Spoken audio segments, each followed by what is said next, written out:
நம்ம RRR மூவில Rajamouli sir மறைச்ச 5 hidden டீடைல்ஸை பத்தி தான் இன்னைக்கு டீடைலா வீடியோல பார்க்க போறோம். வீடியோ ஸ்கிப் பண்ணிடாதீங்க, வளவலன்னு பேசாம வாங்க வீடியோக்குள்ள போகலாம். நம்பர் 5th பிளேஸ்ல என்ன சீக்ரெட்னு பாத்தீங்கன்னா, இப்ப நம்ம ராம் இன்ட்ரோ அப்போ அங்க இருக்கிற அவ்வளோ கிரௌடையும் தடுத்து ஒரு ஃபயர் பிளஸ் ஆங்கிரி ஃபேஸோட டைரக்டர் காமிச்சிருப்பாரு அந்த சீனை. அதே இந்த பக்கம் பீம் இன்ட்ரோ பாத்தீங்கன்னா வாட்டர்ல இருந்து ஸ்டார்ட் ஆகி ஒரு அனிமல் டைகரை தனியா பிடிக்கிற லெவலுக்கு ஒரு natural manner director Rajamouli sir இந்த சைடு காமிச்சிருப்பாப்ல. ஹீரோஸ் 2 பேரோட இன்ட்ரோ சீனையுமே வேற வேற எலிமெண்ட்ல ஆப்போசிட் எலிமெண்டா டைரக்டர் சார் காமிச்சிருப்பாப்ல. நம்பர் 4th சீக்ரெட் என்னன்னு பாத்தீங்கன்னா அதுவும் சேம் தான். இன்ட்ரோ சீன் ஹிட் மீனிங், அதாவது ராம் அவரோட எலிமெண்டோட காமிக்கும் போது மொத்த கிரௌடையும் சமாளிச்சு ஃபைட் பண்ணி ஒரு டிஸ்ட்ராக்ஷன் கேரக்டரா டைரக்டர் சார் காமிச்சிருப்பாரு. அதே இந்த பக்கம் பீம் அவரோட எலிமெண்டோட காமிக்கும் போது ஒரு பையனை வாட்டர்ல இருந்து சேவ் பண்ற மாதிரி காமிச்சிருப்பாப்ல. இந்த பீம் கேரக்டரை ஒரு ப்ரொடெக்ஷன் கேரக்டரா காமிச்சிருப்பாரு ராஜ்மௌலி சார். நம்பர் 3வது இடத்துல என்ன சீக்ரெட்னு பாத்தீங்கன்னா, நம்ம நாட்டுக்கூத்து சாங் எல்லாரும் பார்த்திருப்பீங்க. அதான் எல்லா லாங்குவேஜ்லயும் ட்ரெண்ட் ஆச்சு. அதாவது இந்த சீன்ல பீம் வந்து டான்ஸ் ஆட வரும்போது அங்க இருக்கிற பிரிட்டிஷ்காரன் பீமை பிடிச்சு தள்ளி விட்டுருவான். ஸோ அதுக்கப்புறம் பீமும் ராமும் சேர்ந்து வேற லெவல்ல ஸ்டெப்பு போட்டு டான்ஸ் ரேஸும் வச்சு அதுல பீமும் ராமும் கடைசியில ஜெயிச்சிருவாங்க.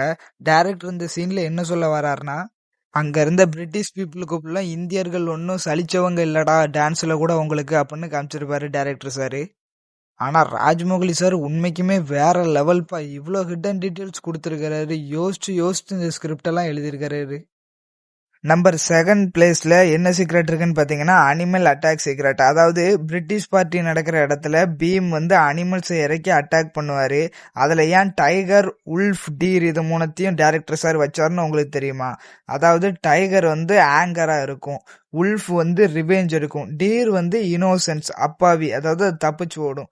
ஸோ இது மூணுத்தையும் யோசிச்சு தான் அந்த அனிமலையே சூஸ் பண்ணியிருக்கிறாரு டைரக்டர் சாரு. ஒரு டைரக்டர் யோசிச்சு மூவி எடுப்பாருன்னு கேள்விப்பட்டிருக்கிறேன்ப்பா. ஆனா இந்த அளவுக்கு ஒரு டைரக்டர் யோசிப்பாருன்னு நான் எதுவே பார்க்கல. ராஜ்மௌலி சாரை இப்ப வரைக்கும் ஒரு லெஜெண்டரி டைரக்டராகவே நான் பாக்குறேன். நம்பர் 1 சீக்ரெட்டை பாக்குறதுக்கு முன்னாடி நம்ம வீடியோக்கு ஒரு லைக் போட்டுட்டு நம்ம சேனலை சப்ஸ்கிரைப் பண்ணிருங்க. ஃபர்ஸ்ட் சீக்ரெட் என்னன்னு பாத்தீங்கன்னா, கிளைமேக்ஸ்ல ராம் ஒரு பவன்டாரோவை வச்சுட்டு ராம் கெட்டப்ல அங்க இருக்கிற பிரிட்டிஷ்காரங்களை அப்புறம் ஃபைட் பண்ற சீனை நம்ம எல்லாருமே பார்த்திருப்போம். இது வெறும் சீன் கிடையாது. 1827 இருந்து 1924 வரைக்கும் கிழக்கு தொடர்ச்சி மலையில பிரிட்டிஷ் காலனியை எதிர்த்து போராடிய அல்லூரி சீதாராம ராஜுவோட உண்மையான கதையை தான் RRR படத்துல ராஜ்மௌலி சார் கிளைமேக்ஸாவே வச்சிருக்காரு. அவரோட பவன்டாரோ, அவரோட கெட்டப்பு, அதாவது அவரோட வரலாறு அப்புறம் படிச்சுதான் ராஜ்மௌலி சார் இந்த கிளைமேக்ஸே வச்சிருக்கிறாரு RRR படத்துல.